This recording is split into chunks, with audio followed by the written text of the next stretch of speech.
Découvrez dans cette vidéo comment créer un catalogue afin d'archiver vos sessions dans Capture One 10.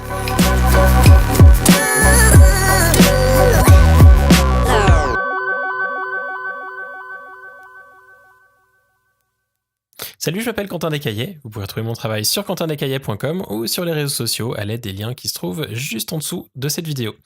Aujourd'hui, nous allons discuter des catalogues dans Capture One, ou du moins du début des catalogues, et on va regarder comment importer une session du moment où on a fini de travailler avec dans un catalogue afin de pouvoir archiver nos images et nos sessions aussi.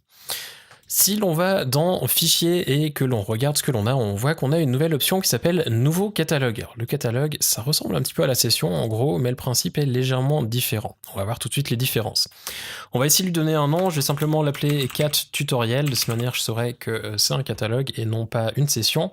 Et je vais le placer au même endroit que là où j'ai placé auparavant ma session. Donc on a une session ici, et à la racine du dossier, donc 00 cours, je vais mettre mon catalogue. C'est la manière que j'ai d'archiver mes fichiers, donc en général j'ai un catalogue master, donc un catalogue principal dans lequel j'importe toutes mes sessions lorsqu'elles sont finies, et ce catalogue se trouve à la racine du dossier où j'ai mes sessions. Le modèle en dessous, on ne va pas s'y intéresser, je referai certainement une vidéo plus tard dans le courant de l'année à ce propos-là, pour les sessions aussi d'ailleurs, c'est quelque chose d'un petit peu plus avancé. On va garder ouvrir dans une nouvelle fenêtre ouverte pour que je puisse vous montrer quelques petites différences. Toutefois, notez que lorsque vous travaillez, ça peut être une bonne idée de le décocher de manière à ne pas avoir la session et le catalogue ouvert. Ça pourrait prêter à confusion et si vous faites des modifications, comme elles ne seront pas répercutées de l'un à l'autre, ça peut éventuellement poser des problèmes. On va regarder ça tout de suite. Je vais donc laisser cocher et cliquer sur OK. On devrait avoir un nouveau... Voilà, on a une nouvelle fenêtre qui s'ouvre. Je vais double-cliquer pour la mettre en grand. Et on voit qu'on a un catalogue qui est vierge, donc on n'a strictement rien dedans.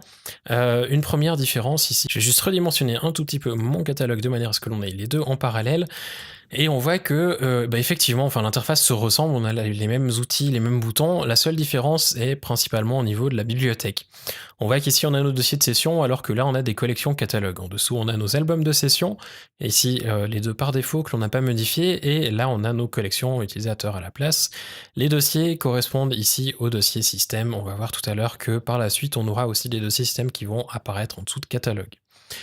Pas de grosse différence donc, la principale c'est vraiment les dossiers de session qui n'existent pas dans le catalogue. Si je me rends dans le Finder, on voit que on a une autre différence, c'est que donc on a notre dossier tutoriel, dedans on a nos différents dossiers de session, on a notre session DB, et ici on a simplement un fichier CO catalogue. Le CO catalogue, si on fait un clic droit dessus, on a quelque chose qui s'appelle afficher le contenu du paquet qui va nous permettre de naviguer dans le catalogue et voir ce qu'il s'y trouve. Pour le moment, on n'a que deux choses, on a notre base de données et on a un write log simplement parce que le catalogue est ouvert et qu'on ne peut donc pas le modifier. Dans le catalogue, on peut importer des images, on peut en importer comme on pourrait en importer dans une session. Si vous ne souhaitez pas travailler avec les sessions parce que pour vous ça n'a aucun sens, que vous avez l'habitude de travailler avec des catalogues de par Lightroom ou Aperture et que pour vous ça paraît plus logique, vous pouvez tout à fait employer des catalogues pour travailler. Les outils restent les mêmes et vous ne serez pas perdu en employant un catalogue plutôt qu'une session. Si vous souhaitez importer vos images, on va cliquer ici sur importer les images, je vais pas forcément m'attarder sur cette boîte, simplement c'est la même que celle que l'on avait pour l'import dans une session. La seule différence que l'on va retrouver, c'est ici dans stocker fichier, donc importer dans stocker fichier, on a une option qui s'appelle dans le catalogue.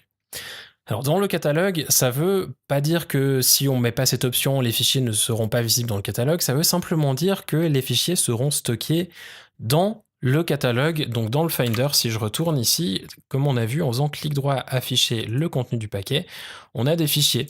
Alors je vais prendre une image pour voir ce que ça pourrait faire. Si je viens par exemple ici, si je sélectionne une image ici et que je mets dans le catalogue, je vais laisser les autres options telles qu'elles sont, c'est pas d'importance pour le moment. Je vais faire importer une image et on va voir que ça va créer donc importation récente, une nouvelle importation. On n'a pas d'image parce qu'on a la visionneuse et aucune image sélectionnée. Commande Y, on voit qu'on a notre navigateur et on a une image. Cette image, elle se trouve, comme on le voit ici dans le dossier, dans le catalogue. Si je viens dans le Finder et que je regarde ce que j'avais tout à l'heure, donc là on est dans le catalogue, hein, c'est-à-dire dans cours, et ensuite clic droit, afficher le contenu du paquet dans le catalogue, on a tout ça. On a donc un dossier qui contient nos ajustements, un autre qui contient le cache avec les previews et les miniatures, et ensuite on a les fichiers originaux qui sont classés par date, par mois, enfin par année, par mois et par date ensuite, et on a à l'intérieur des dossiers où l'on peut retrouver ici un F, donc un RAW d'un boîtier Nikon. Ça peut être pratique si vous ne souhaitez pas avoir besoin de retrouver vos fichiers facilement via le Finder. Si vous employez uniquement finalement Capture One pour naviguer à travers vos fichiers, ça va marcher très bien. Si vous avez besoin d'employer le Finder, par exemple, parce que vous employez photo mécanique, ça sera pas forcément la chose la plus pratique d'avoir les fichiers qui sont gérés dans le catalogue.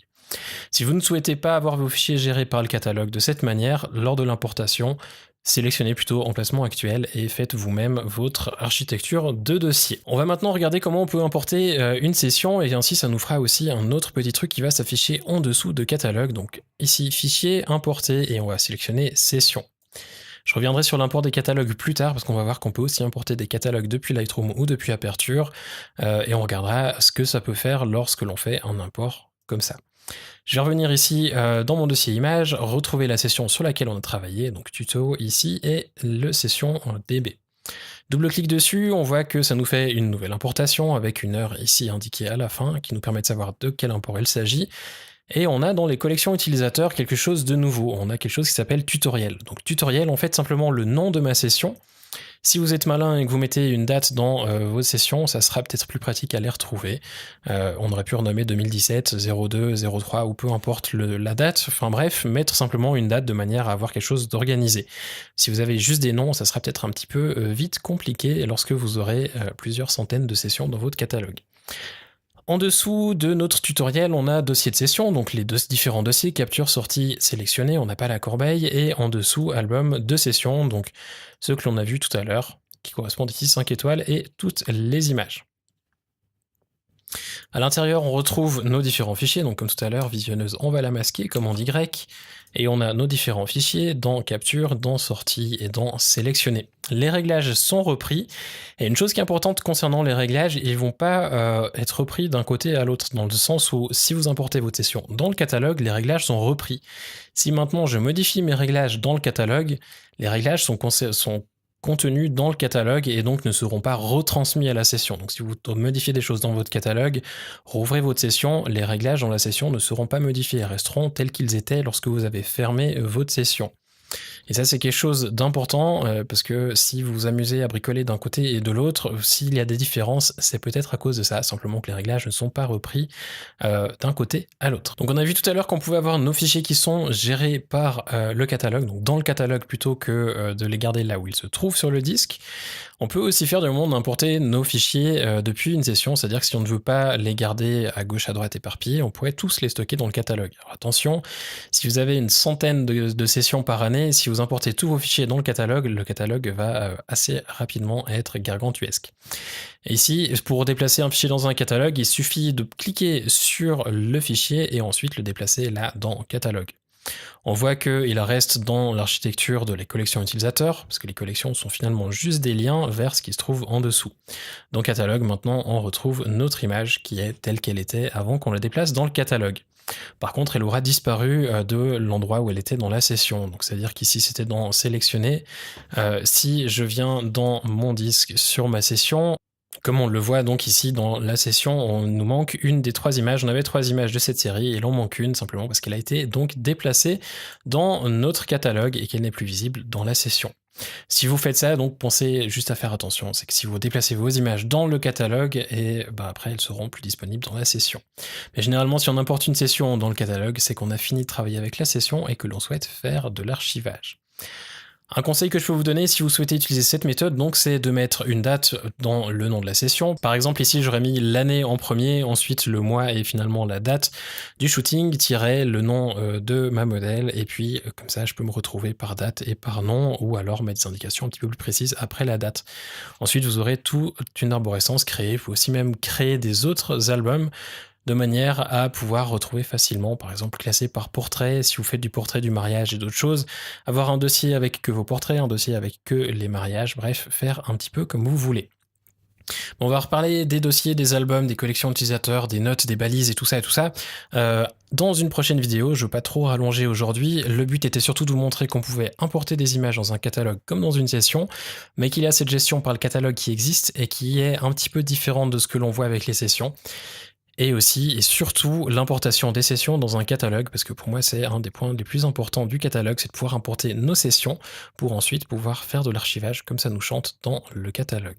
Si vous y avoir des questions concernant l'importation des sessions dans un catalogue, n'hésitez surtout pas à laisser un petit commentaire juste en dessous.